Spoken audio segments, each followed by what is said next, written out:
সন্তানকে সুস্থ করার জন্য ওর ফোড়াগুলো তুমি নিয়ে নিলে মা। তোমার সন্তান তোমায় কষ্ট দিল, আমাকে ক্ষমা করে দাও মা, আমাকে ক্ষমা করে দাও মা, আমাকে ক্ষমা করে দাও মা।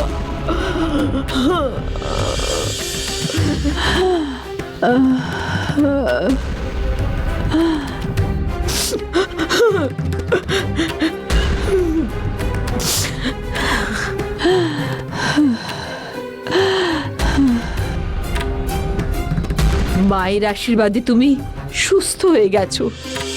চলো যাই।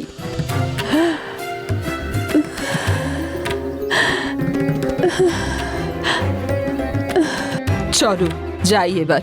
আমি অনেক বড় ভুল করেছি। এভাবে বলো না।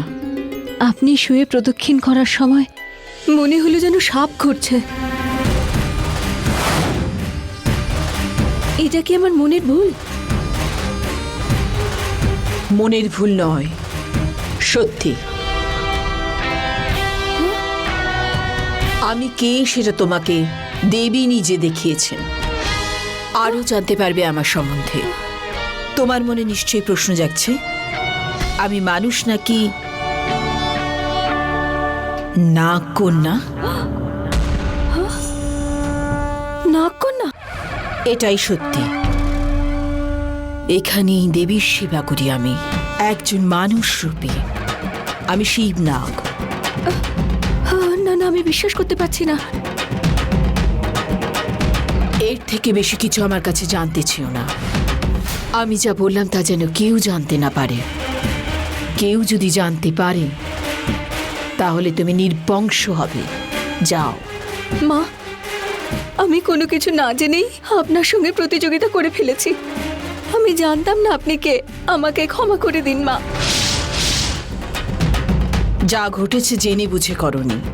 এই ঘটনার পিছনে অন্য কারণ আছে, আর সেটা এখন বোঝা যাবে না। এর ফল পরে বুঝতে পারবে। আমি বুঝতে পেরেছি, আর এই চিকিৎসা সম্পর্কে আমার ধারণা তৈরি হয়েছে। সেই কারণে আমার বিশ্বাস জন্মেছে, আর আমি এই চিকিৎসা শিখতে চাই। এই ব্যাপারে আপনি আমাকে সাহায্য করুন। কিন্তু আমি কি করতে পারি? আপনার জানা এই চিকিৎসা পদ্ধতি আপনি আমায় শেখান। আমি শেখালেই তুমি শিখতে পারবে না। এর জন্য কঠিন পরিশ্রম করতে হবে। যত পরিশ্রম করতে হোক না কেন আমি করব। এই বিদ্যা আমি শিখতে চাই, আর আগামী প্রজন্মকেও এই বিদ্যা শেখাতে চাই। দয়া করে আপনি এই বিদ্যা শেখাবো না বলবেন না মা। এই সংসারে কত বিদ্যাই এইভাবে লুকিয়ে রাখতে রাখতে একসময় নিশ্চিহ্ন হয়ে গিয়েছে, আর তুমি সেই বিদ্যাকে আজ বাঁচাতে চাইছো। আমি না কি করে বলতে পারি? আমি আপনার কাছে চিরঋণী হয়ে থাকবো মা। আপনি যে গুরু দক্ষিণা দিতে বলবেন আমাকে, আমি সেটাই দেব মা। ধৈর্য আমার গুরু দক্ষিণা।